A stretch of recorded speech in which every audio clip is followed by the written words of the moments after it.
dangerous and unfortunate. Here I can answer you by asking you my question.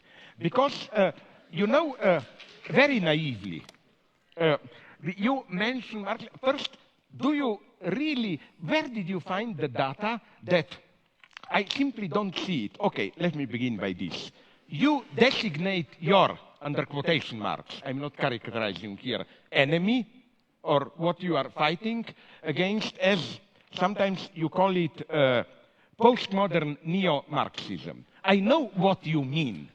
All this, from political correctness to these excesses of whatever spirit of envy and so on and so on.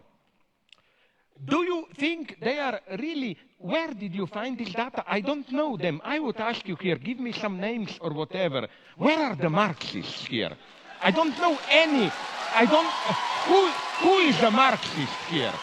Show me any big names of political correctness. I think they fear like a good vampire fears garlic. This is why they are already, the one who is not a Marxist, but at least approaches economic topic, Bernie Sanders, he is already under attack as white male and all that stuff and so on.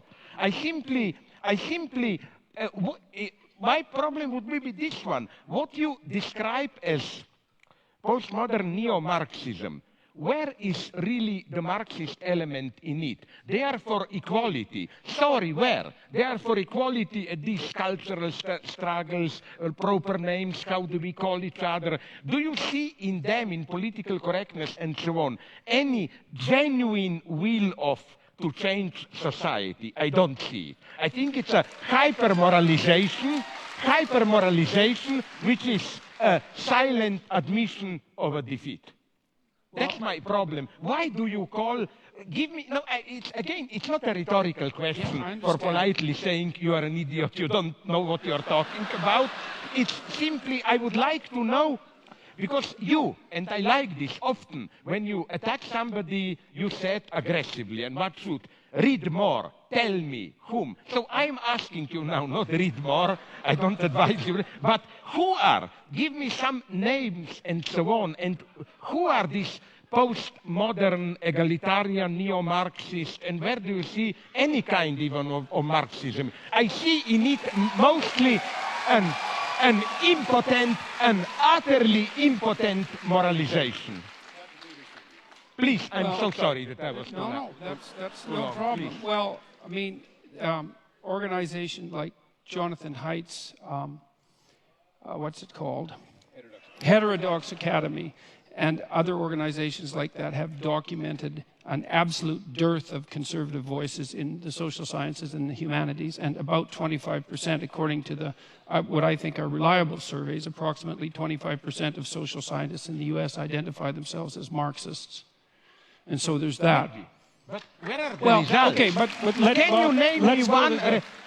I know a couple of Marxists. For example, who does very solid economic work. I don't totally.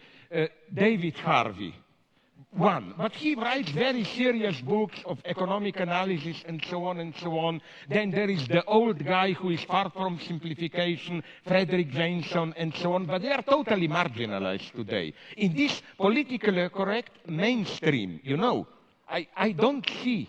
Well, yeah, your question seemed to me to focus more on the peculiar relationship that I've noticed and that people have disputed between postmodernism and neo-Marxism. And I see the connection between the postmodernist types and the Marxists as a sleight of hand that replaced the notion of the oppression of the proletariat by the bourgeoisie as the oppression by one identity group by another.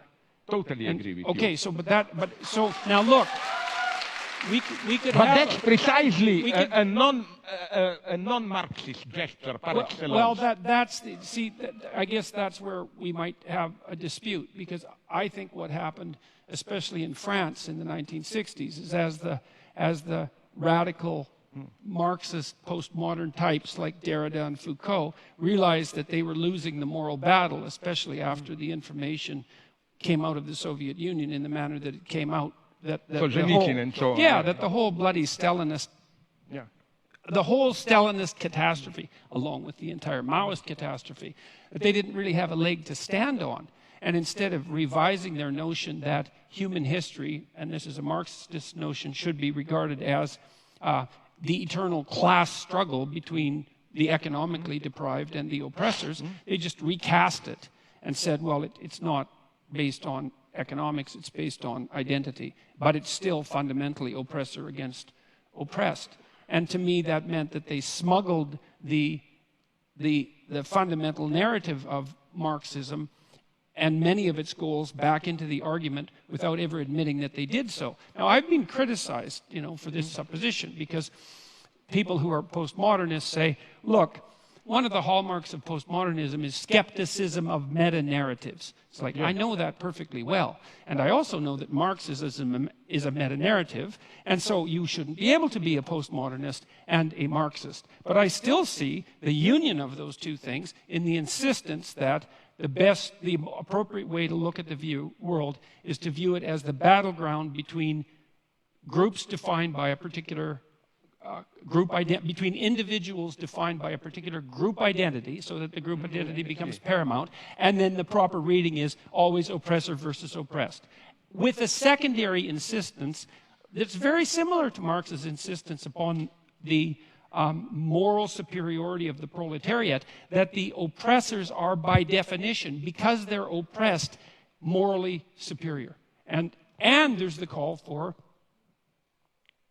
perhaps not revolutionary change, although that comes up above, but change in the structure so that that oppression disappears, so that a certain form of equality comes about. Now, you argued that Marx wasn't a believer in equality of outcome, and I'm not so sure about that, because his notion of the eventual utopia that would constitute genuine communism was a place where all class divisions were eradicated. But and so there's at hierarchies. least...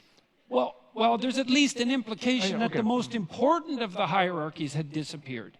And so maybe he had enough sophistication to talk about other forms of hierarchies, but if that's the case, then I can't imagine why he thought that the utopia that would emerge as a consequence of the elimination of economic hierarchies would be a utopia. Because if there were other forms of hierarchies that still existed, people would be just as contentious about them as they are now. Like we have hierarchies of attractiveness, for example, that have nothing to do with economics or very little to do with economics, and there's no shortage of contention around that or any other form of ability.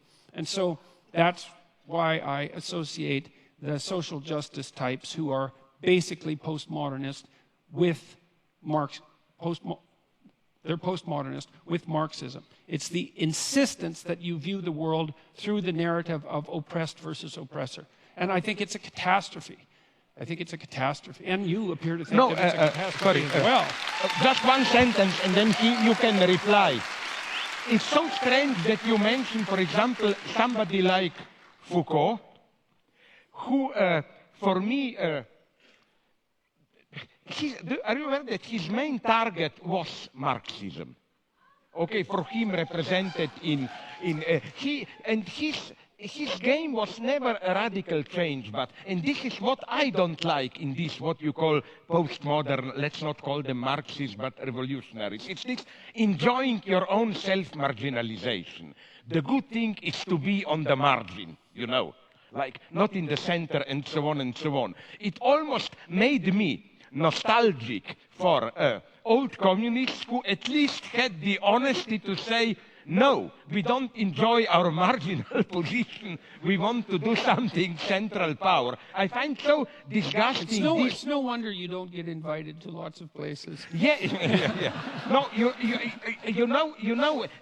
Foucault for me embodies this logic of revolution, and by revolution he meant any social change, serious, that small resistances and so on, small marginal places of resistance and so on and so on. So, okay, but let's maybe drop it here if you want, but since you are replying my question, you should have the last word here. No, I'll stop with that. Let's move to the next. We'll get back to these topics, no doubt, as we move forward with the question. So I'm happy to let that particular issue stop. Did you already do your Stalinist manipulation and censored the questions and how? Because